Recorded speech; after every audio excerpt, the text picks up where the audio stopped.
السلام عليكم ورحمة الله وبركاته. الأحباب الكرام، عاجل بالصوت والصورة قبول دفعة جديدة من خريجي الجامعات بالكلية الحربية. تعرف على الشروط والتخصصات المطلوبة.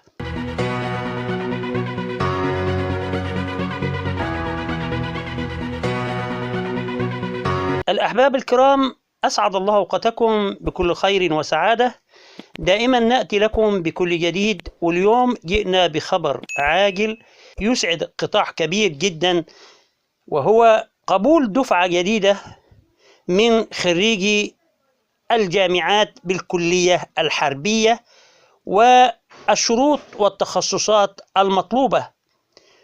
ومعانا النهاردة مقطع صوتي للمتحدث الرسمي للقوات المسلحة. تعالوا بنا نسمع المواعيد والشروط والتخصصات المطلوبة وبعض التفاصيل. صدق الفريق أول محمد زكي القائد العام للقوات المسلحة وزير الدفاع والإنتاج الحربي على الإعلان عن قبول دفعة جديدة من حملة الدراسات العليا خريجي الجامعات الحكومية والخاصة ذكور للعمل كضباط متخصصين بالقوات المسلحة دفعة يناير 2022.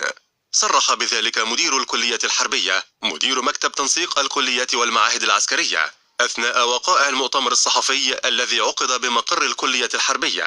وسيتم فتح باب سحب ملفات القبول من المكتب الرئيسي بالكلية الحربية اعتبارا من يوم السبت الموافق 5 فبراير 2022 وحتى يوم الاثنين الموافق 14 فبراير 2022.